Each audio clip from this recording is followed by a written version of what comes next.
तो हेलो दोस्तों, नमस्कार। आप सभी का हमारे यूट्यूब चैनल पर स्वागत है। यदि आप लोग क्लास 12 बायोलॉजी स्टूडेंट हैं और अपनी क्लास 12 की बायोलॉजी में 70 में बिल्कुल पक्का करना चाहते हैं तो ये वीडियो आप सभी लोग के लिए बहुत ही इंपॉर्टेंट है, क्योंकि आपको पता होगा कि हमारे यूट्यूब चैनल पर क्लास 12 बायोलॉजी की पूरी किताब में आपके जितने भी इंपॉर्टेंट क्वेश्चन होते हैं जो कि आपके 2025 की बोर्ड परीक्षा में आ सकते हैं, वो सारे प्रश्न यहाँ पर मैं आपको करवा रहा हूँ। चाहे आपके बहुविकल्पी प्रश्न हो, सारा कंप्लीट करवा ही दिया है।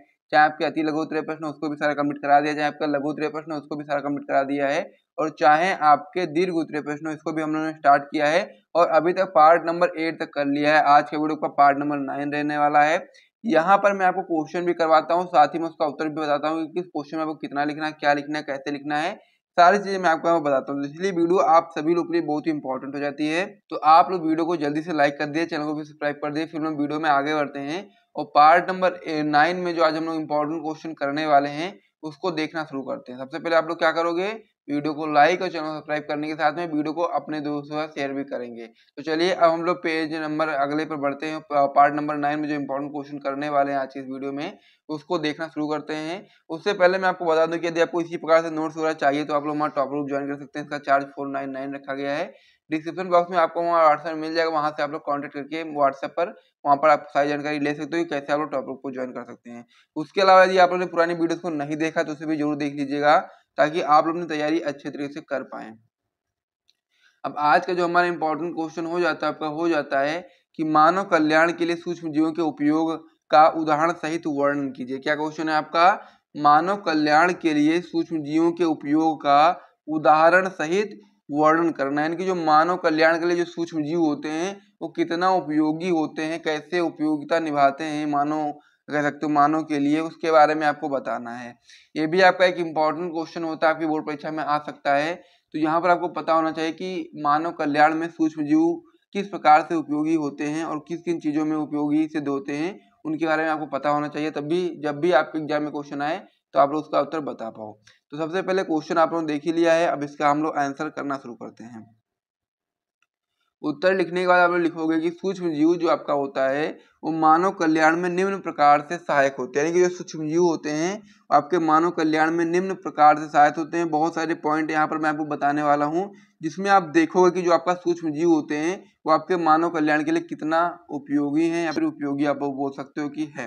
तो इसमें आपका पहला पॉइंट आपका क्या हो जाएगा, पहला पॉइंट आपका हो जाएगा दुग्ध एवं डेयरी उत्पाद में, या बोल सकते हो डेयरी उद्योग में। यानी कि दूध और साथ ही में डेयरी उद्योग में किस प्रकार से सूक्ष्म जीव महत्वपूर्ण है, आइए समझते हैं। तो इसमें आप बताएंगे कि दूध के सूक्ष्म जीव किण्वन के द्वारा अनेक उत्पादों जैसे कि आपका दही हो गया, बटर हो गया, चीज हो गया, केफिर हो गया आदि का निर्माण करते हैं। यानी कि जो दूध के सूक्ष्म जीव होते हैं वो किण्वन के द्वारा ही अनेक उत्पादों का निर्माण करवाते हैं, जैसा कि दही, बटर, चीज, केफिर, ये सभी आपके सूक्ष्म जीवों की किण्वन की सहायता से ये चीजें उत्पन्न होती हैं।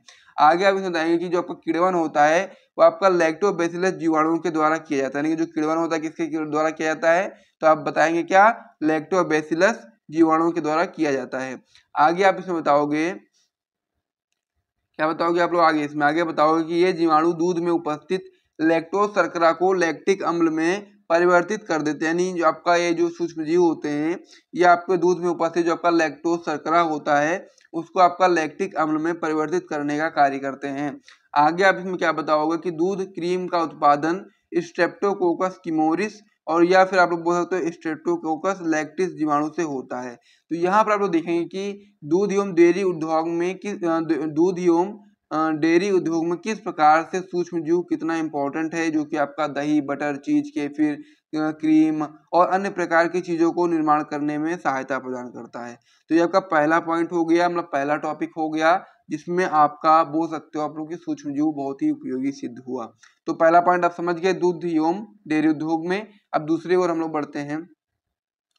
दूसरा आप इसमें बताएंगे किण्वन में। आगे क्या बताओगे आप लोग इसमें कि विभिन्न प्रकार की चटनी का निर्माण मांस के हेट्रोलाइटिक अम्ल किण्वन के द्वारा होता है। क्या होता है, विभिन्न प्रकार की जो चटनी होता है उसका निर्माण किसके द्वारा होता है, मांस के आपका हेट्रोलाइटिक जो अम्ल होता है किण्वन के द्वारा होता है। और पेक्टिनेज तथा प्रोटीएज बोतल को साफ करने में काम आते हैं। इस प्रकार से किण्वन में ये भी आपका एक इम्पोर्टेंट पॉइंट है, इसे भी याद कर लीजिएगा। फिर हम लोग अगले पॉइंट की ओर बढ़ते हैं। अगला इंपॉर्टेंट पॉइंट आपका होता है डबल रोटी निर्माण में भी आपका सूक्ष्म जीव का बहुत ही बड़ा योगदान है। कैसे है, उसके बारे में आइए समझते हैं। इसमें आप बताएंगे कि डबल रोटी बनाने हेतु गूथे हुए आटे में ईस्ट कोशिकाएं किण्वन हेतु डाली जाती है। यानी कि जो डबल रोटी होता है, जिसे हम लोग पाव या बोलते हैं, बन बोलते हैं, उसको बनाने के लिए जो आपका गूथा हुआ आटा होता है उसमें हम लोग ईस्ट कोशिकाएं किण्वन हेतु डालते हैं। ईस्ट कोशिकाएं जो आपकी होती हैं वो श्वसन के दौरान CO2 गैस मुक्त करती हैं, जिसके फलस्वरूप छिद्रों का निर्माण हो जाता है उस गूथे हुए आटे में। इस प्रकार से आपको ये समझना है। तो इसी प्रकार से आपका डबल रोटी के निर्माण में भी आपका बोल सकते हो कि सूक्ष्म जीव का एक महत्वपूर्ण योगदान है। ये पॉइंट भी आपका क्लियर होगा, इसे भी आप लोग नोट कर लीजिए। फिर हम लोग अगले पॉइंट की ओर बढ़ते हैं। और अगला पॉइंट बहुत ही इंपॉर्टेंट होता है, क्योंकि आपका होता है प्रतिजैविक निर्माण। बहुत ही इंपॉर्टेंट पॉइंट आपका ये होता है। इसमें आप क्या बताएंगे कि सूक्ष्म जीवों से विभिन्न प्रकार के एंटीबायोटिक्स उत्पन्न होते हैं। यानी कि बहुत सारी दवाइयां ही बनाई जाती है सूक्ष्म जीवों की मदद से, जिसमें आपका क्या होता है, सूक्ष्म जीवों से विभिन्न प्रकार के जो आपके एंटीबायोटिक्स होते हैं उत्पन्न होते हैं, जो अन्य सूक्ष्म जीवों की वृद्धि को रोकते हैं। और ये प्रतिजैविक कवकों, जीवाणु आदि से प्राप्त होते हैं। यानी कि जो आपके प्रतिजैविक होते हैं आपके कवक और जीवाणु आदि से प्राप्त किए जाते हैं। उदाहरण में बात तो पेनिसिलिन, नियोमाइसिन, एरिथ्रोमाइसिन, स्ट्रेप्टोमाइसिन, इस प्रकार से आपको एग्जाम्पल हो जाते हैं। जहाँ पर पेनिसिलिन का एग्जाम्पल बहुत ही इंपॉर्टेंट होता है। अगर आपसे कोई पूछ ले, मतलब कि क्वेश्चन बनता है कि पेनिसिलिन की खोज किसने की थी ये बहुविकल्पी में, तो आप सभी लोग याद रखिएगा फ्लेमिंग ने की थी। सभी लोग उसको याद कर लीजिएगा, ठीक है। और काफी इंपॉर्टेंट होता है, इसलिए मैंने इसको बता दिया है। तो इतना आप लोग नोट कर लीजिए अपनी कॉपी में एक बार। फिर हम लोग अगले पेज बढ़ेंगे और इसमें थोड़ा सा और बचा, उसको भी हम लोग कंप्लीट कर लेंगे। क्योंकि ये क्वेश्चन आपका जब दीर्घ उत्तरीय में आएगा तो आपको कम से कम 2 पेज का करना पड़ेगा, तभी आपको पूरे मार्क्स मिलेंगे।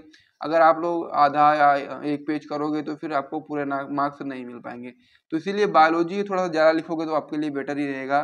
तो इस प्रकार से 4 पॉइंट यहाँ तक मैंने आपको बता दिए। इतना नोट करने के बाद हम लोग अगले पेज पर बढ़ते हैं और 2 पॉइंट और भी हम लोग यहाँ पर नोट करने वाले हैं।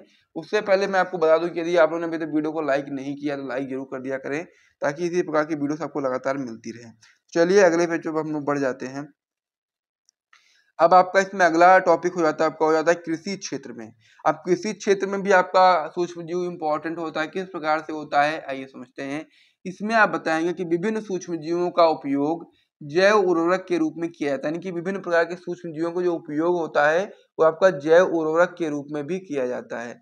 आगे आप इसमें बताएंगे कि ये अपनी जैविक क्रियाओं के द्वारा पोषक पदार्थों की मात्रा में वृद्धि करके पादपों की वृद्धि के लिए उत्तरदायी होते हैं। ये पॉइंट भी आपका इंपॉर्टेंट है कि आपकी अपनी जैविक क्रियाओं के द्वारा, यानी कि जो सूक्ष्म जीव होते हैं ये अपनी जैविक क्रियाओं के द्वारा पोषक पदार्थों की मात्रा में वृद्धि कर देते हैं और साथ ही पदार्थों की वृद्धि के लिए उत्तरदायी होते हैं।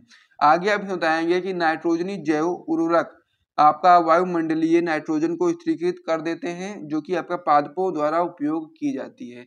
तो इस प्रकार से पॉइंट भी आपका इंपॉर्टेंट है। उदाहरण बात तो जो जैसा कि आपका होता है राइजोबियम, ये सभी सूक्ष्म जीव हैं जो आपके कृषि क्षेत्र में इंपॉर्टेंट होता है। जिसमें क्या होता है, पहला राइजोबियम, एसिटोबैक्टर, नीलहरी शैवाल, ये सभी क्या है बहुत ही इंपॉर्टेंट होते हैं किसमें, कृषि के क्षेत्र में। तो इस प्रकार से वाला जो टॉपिक था अभी क्लियर हो गया है। अब इसमें आपका लास्ट टॉपिक बचता है, वो कब का हो जाता है, ऊर्जा स्रोतों के रूप में भी आपका सूक्ष्म जीव इंपॉर्टेंट होता है। कैसे इंपॉर्टेंट होता है ये समझते हैं। इसमें आप बताएंगे कि सूक्ष्म जीवों के द्वारा संश्लेषित ईंधन विश्व भर में ऊर्जा की कमी जो होती है उसको पूरा करने का कार्य करता है। और आप बताएंगे इसमें कि methane, ethanol, hydrogen, biogas, hydrocarbon आदि ऐसे उदाहरण हैं जिनका संश्लेषण सूक्ष्म जीवों के द्वारा ही किया जाता है। तो ये भी आपका एक इम्पोर्टेंट पॉइंट था। तो इस प्रकार से जो आपका एक क्वेश्चन था कि मानव कल्याण के लिए सूक्ष्म जीवों के उपयोग का उदाहरण सहित वर्णन कीजिए, ये काफी इंपॉर्टेंट क्वेश्चन था। और इसमें मैंने आपको सारे उपयोग बताए हैं, जैसा कि दूध एवं डेयरी उद्योग में, किण्वन में, डबल रोटी निर्माण में, प्रतिजैविक निर्माण में, कृषि क्षेत्र में, ऊर्जा स्रोतों के क्षेत्र में, या कह सकते हो ऊर्जा स्रोतों के रूप में। इस प्रकार से बहुत ही इंपॉर्टेंट ये आपका होता है। तो ये क्वेश्चन में जितनी भी चीजें आपको करनी थी सारी मैंने आपको बता दी, आप नोट कर लीजिए, याद कर लीजिएगा। और साथ ही में यदि आपको यहाँ से वीडियो पसंद आए तो वीडियो को लाइक करिए, चैनल को सब्सक्राइब करिएगा। मिलेंगे नेक्स्ट पार्ट में और भी इंपॉर्टेंट प्रश्नों के साथ में, तब तक के लिए जय हिंद।